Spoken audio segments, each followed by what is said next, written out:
لو فاكر ان اول حاجة تعملها بعد ما الكتكوت يوصل هي العلف، فانت بتخسر من اول دقيقة.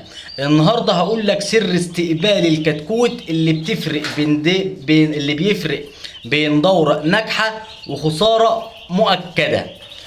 اول حاجة احنا بنجيبها يعني اول ما نقول بسم الله كده بنحط محلول جفاف. طب انت عارف ليه بنحط محلول الجفاف ده؟ ادخل يا عم.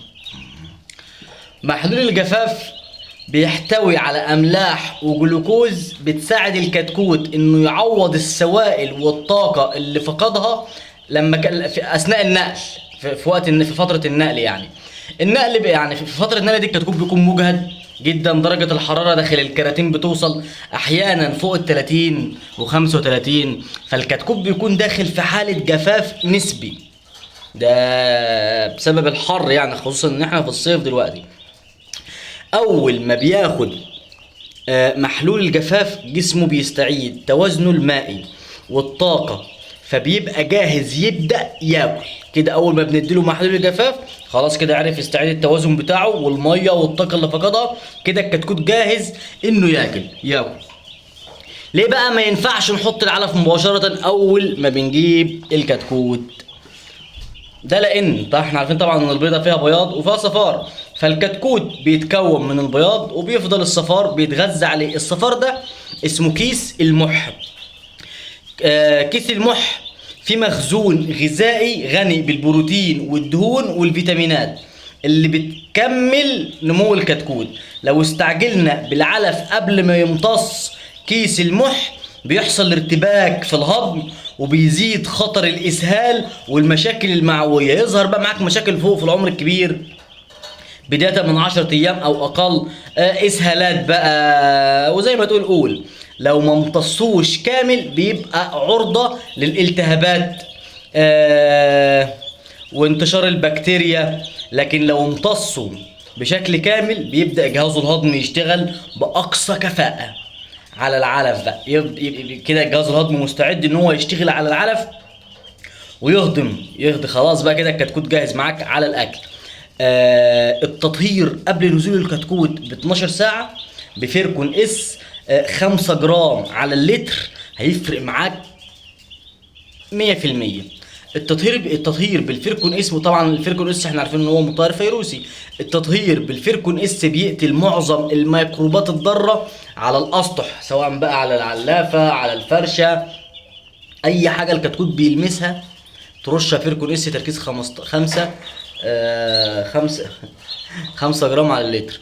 12 ساعة كافية عشان يتبخر بقايا بقى رطوبة، ونضمن ان المكان امن صحيا قبل دخول الكتكوت. يعني بعد ما المفروض احنا بنطهر قبل ب 24 ساعة، قبل نزول الكتكوت ب 24 ساعة نرش فيركون اس بتركيز 5 جرام على اللتر على اي مكان الكتكوت بيلمسه، على الحوائط، على السقف، انت اي مكان انت بتلمسه برضو امان للكتكوت. تظبط درجة الحرارة بقى، دي نقطة مهمة. تظبط درجة الحرارة قبل برضه وصول الكتكوت ب 24 ساعة، سواء بقى انت بتربي في بطاريات او في نشارة. تاخد نفس حرارة، يعني العلافات دي تكون بنفس حرارة الجو، الفرشة اللي الكتكوت واقف عليها بنفس حرارة الجو، اطباق التحضير او العلافات السمان دي تكون بنفس درجة حرارة الجو.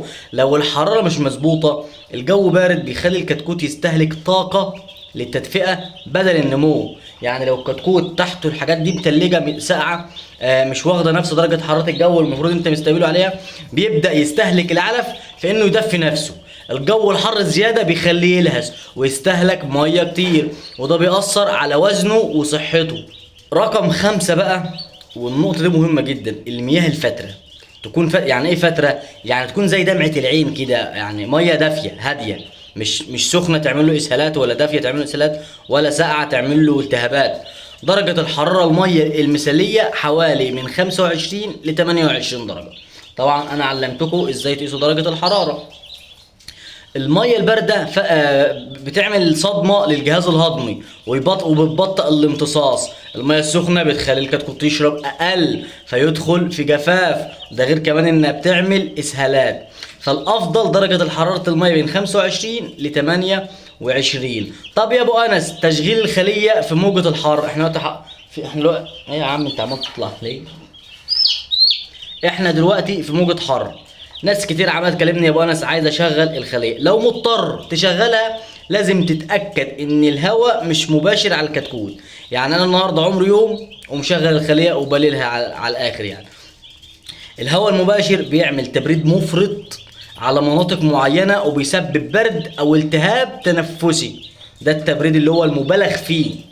تمام. فلازم تخلي بالك من نقطة الهواء المباشر اللي جاي من الخلية. حتى لو انت الهواء مش جاي من الخلية وانت بتعمل عملية تهوية، برضو الهواء ما يكونش مباشر، سواء الهواء سخن او ساقع ما يكونش مباشر على الكتكوت، لان برضو يعني بيعمل استيس او تخش في مشاكل تانية. يعني استقبال الكتكوت مش رفاهية، ده اول خطوة تحدد مصير الدورة بتاعتك. طبق الكلام ده من اول دقيقة وهتشوف الفرق بنفسك. نجاح الدورة عموما واقف على اول 24 ساعة. لو اول 24 ساعة عدوا زي ما قلت من بداية الفيديو كده انت في التمام والكمال وفي الاوبشن. والسلام عليكم ورحمة الله وبركاته.